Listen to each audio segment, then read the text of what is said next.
Hello and welcome to another episode of the Bunny and Teddy video diaries, and in this one I'm going to show you how to make a proper cup of tea, but it's not as simple as that because there's a bit of science to it.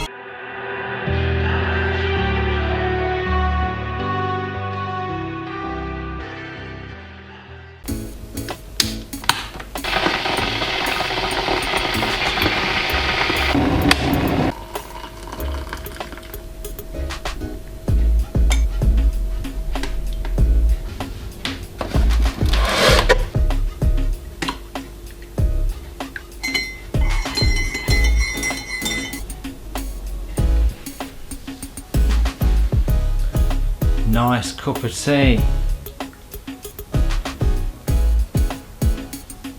Whoa! No, it's empty up. The title of the video might be a little bit of a clickbait situation, you might think, but no, it's not, and all will be revealed later on in the show. But first there's the decisions to be made, lots of them, so let's get cracking. So let's start with decision 1, the drinking vessel. What do we drink out of? We have a choice of mug in this home of ours. Which one would you choose? I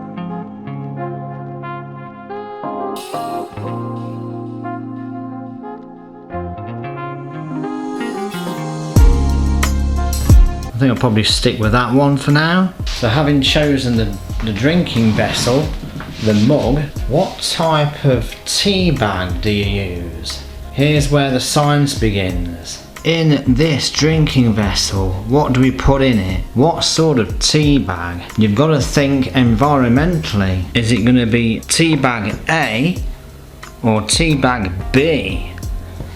Tea bag A is a PG Tips decaf tea bag, whilst this thing here is a supermarket own brand ordinary tea bag. Well, to cut a long story short, this is more environmentally friendly, because this will completely be biodegradable. It will disappear eventually completely, whilst this has plastic in it and will not fully be gone. This is a PG Tips decaf tea bag, more environmentally friendly than the one I use, which is this, the supermarket own brand tea bag. It's alright, it's tea, you know, it's all tea. However, if you want to be environmentally friendly and see your tea bag completely disappear, then that's the one to go for, the PG Tips. No plastic. That's part 1 of the science, all done. Part 2 is coming up. So, having chosen my tea bag, next up is we put it in the teacup, or mug in this case. Now, do we have sugar or sweetener? What do you choose? I have a sweetener and I use these. This particular variety comes in thousands of little capsule things and it's sweet enough. If you do use sugar, I suggest only 1 teaspoon in your drinking vessel, whatever you use, because it should be sweet enough. Sweetener in. Next up, how much water do you put in the kettle? If you're making one for just you, you only need to put the amount of water that's in the mug into the kettle, with a little bit over, just to keep it over the element in the kettle, is my idea on how much water should be in the kettle. So I've just put water in the kettle. As you can see, there's enough in there to boil quickly and put enough into your mug. Now, boiling the kettle, that's another piece of science that you've got to consider. And this is where the main piece of science comes into play.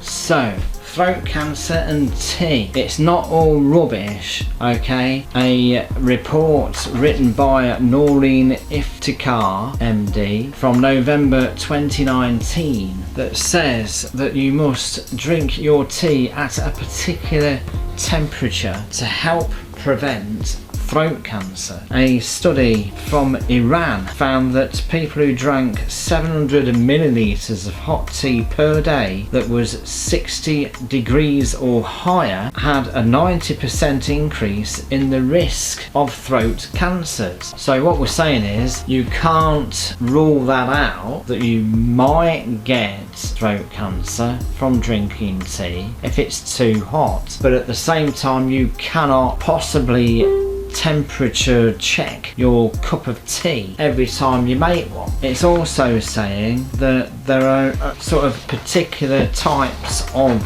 the cancer that can appear, as were found in the study. If you feel that you have been drinking hot tea, here is some of the symptoms. So you've got a chronic cough, indigestion or heartburn, hoarseness, weight loss, low appetite and bleeding in the throat. You might be coughing up blood maybe. Basically, they're the things to look out for.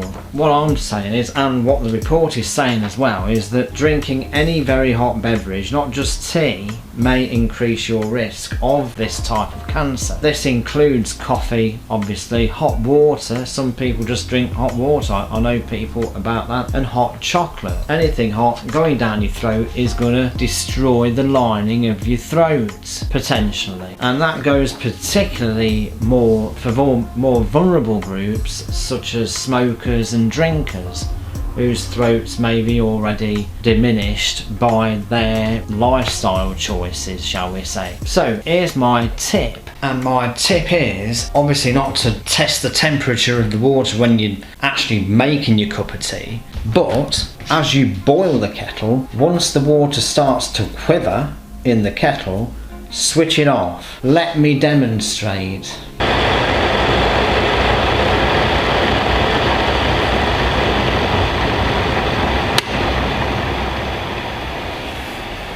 Switch it off at the quiver and you should have a nice hot cup of tea anyway. And if you're worrying about the milk situation, well, people sometimes have a little dash of milk. They're at risk even further if they're drinking straight out the boiled kettle. Obviously you tend to leave it to cool sometimes anyway, but that's my tip. If you like a hot cup of tea and you don't want to wait for it to cool down and all that, you don't have to put boiling water into it, do you? And if you pick the right sweetener for you, or the amount of sugar that is sweet enough for you as well, you got a nice hot cup of tea with a biscuit. You know, it's a tradition, isn't it, in here in England, or anywhere in the world it seems maybe. But do it right and be safe. So there's just one thing left to do, and that's pour your water.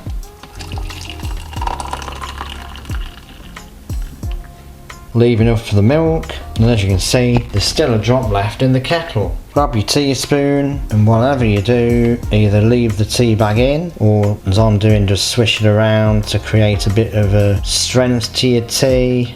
And there you go. Our choice of milk, semi-skimmed. It's really nice with whole milk, I must admit, or even a drop of whiskey, or even a drop of honey. I pour enough milk in just to change the colour of it. Now here's another tip. Do as I do and stir it for 20 seconds. Obviously that wasn't 20 seconds, but do it for 20 seconds.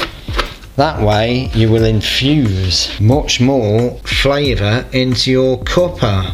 Plus, you won't get any tea bits in your mug as you're drinking it, yeah? So stir well, stir very well, yeah? 20 seconds. After stirring, don't forget to tap your teaspoon against your mug or teacup. Why do people do that?